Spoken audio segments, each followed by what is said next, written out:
In this video, we shall prove Cayley's theorem, which says that every group is isomorphic to a group of permutations. So let G be any group. Now we have to find a group which is isomorphic to this group. So let us construct that group.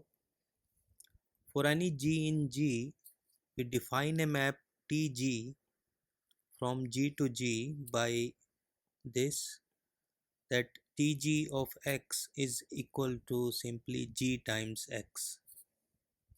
We shall prove that this Tg is both 1 1 and onto. For 1 1, suppose that Tgx is equal to Tgy, where x and y are elements in G. This will imply that Gx is equal to Gy, and by cancelling G from left side we get x equal to y, and this shows that Tg is 1 1. Now we show that Tg is onto.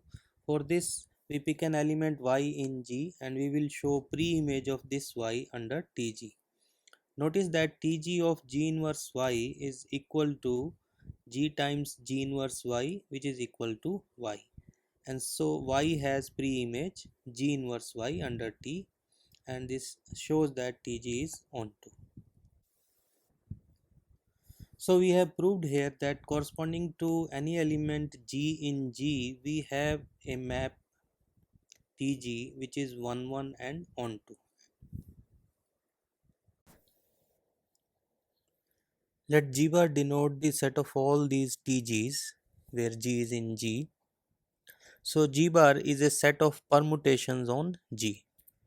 We shall make this G bar a group, and then we will show that G is isomorphic to this G bar, and that will show that G is isomorphic to a group of permutations. So to make G bar a group, we first define a binary operation on G bar. So take two elements in G bar, Tg and Th. We define Tg times Th from G to G by Tg Th of any x to be equal to Tg of Th of x. Now since Tg and Th are both 1 1 and onto, so their composition Tg Th is also 1 1 and onto. In fact, this thing we have proved in the starting of this chapter. So Tg Th is again 1 1 and onto, so it is a member of G bar. Now we next thing we show here that Tg Th is equal to Tgh. So we show that these two maps are same. For this, let us take an element x in G. We shall apply Tg Th on x. So Tg Th of x is equal to Tg of Th of x. Th of x is hx, and Tg of hx becomes G times hx. Using associativity law, we can write this one as Gh time x, and Gh time x is nothing but Tgh of x. So Tgh of x and Tgth of x are same for all x in G, and this shows that Tgth is equal to Tgh. Now Tg into T1 is equal to Tg1, and G into 1 is simply G, so it is Tg. Again we can write this one as T1G, and so it is equal to T1 times Tg. So T1 behaves like the identity of G bar. Now let us prove the associative law in G bar. So we take three elements G, H, K in G, and corresponding to these three elements we have Tg, Th and Tk in G bar. Now let us see what is this equal to. Tg, Th times Tk. Tg, Th becomes Tgh, and Tgh times Tk becomes Tgh times K. But here we can apply associative law of G. So this is equal to Tg times Hk. So this is equal to Tg times Thk, So and finally it is equal to Tg times Th times Tk. And so this shows that the composition that we have defined is associative. Now Tg times Tg inverse is equal to Tgg inverse, but Gg inverse is T1 and T1 is of course the identity of G bar. This further we can write down as Tg inverse G, and so this is equal to Tg inverse Tg.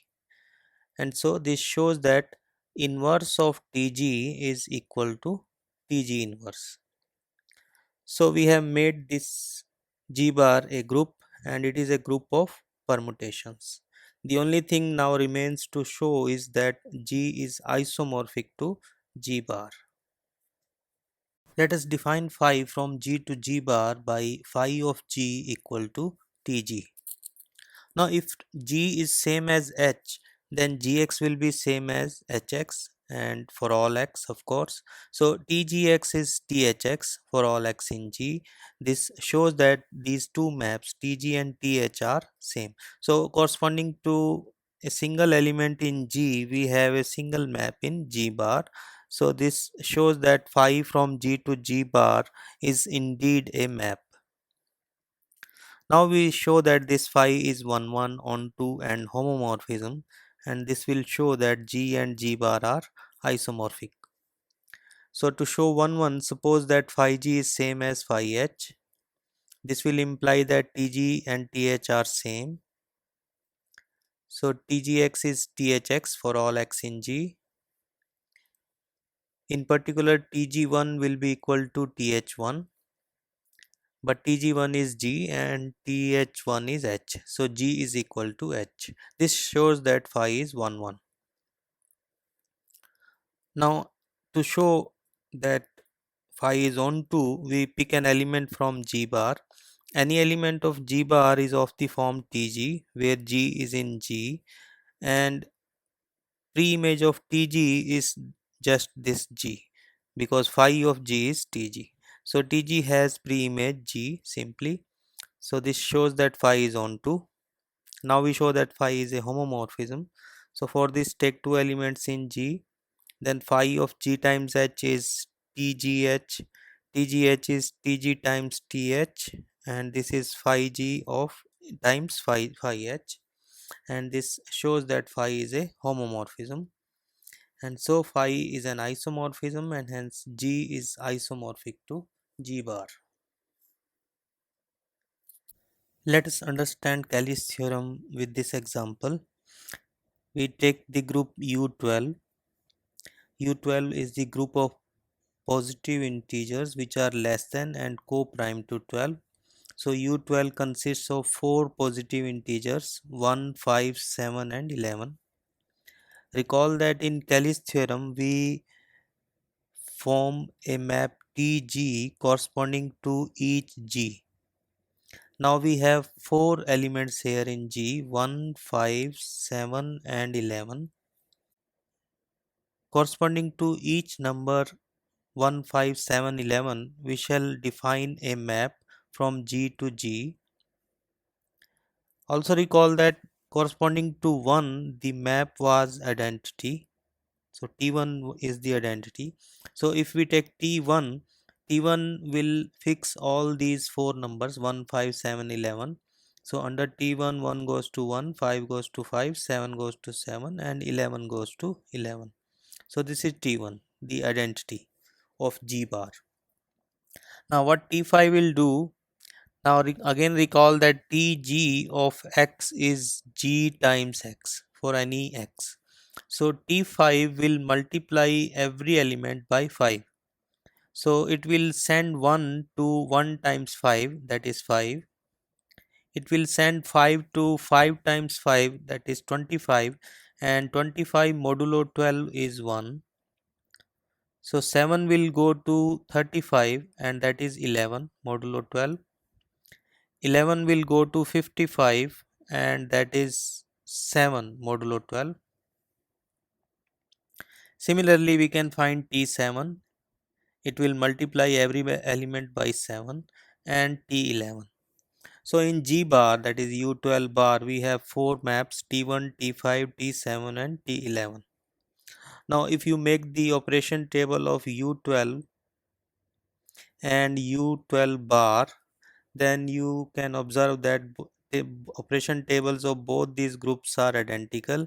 Only difference is that here an element 1 is denoted here as T1, 5 is denoted as T5 and 7 denoted as T7 and 11 denoted as T11. There is no difference in the operation tables of these two groups.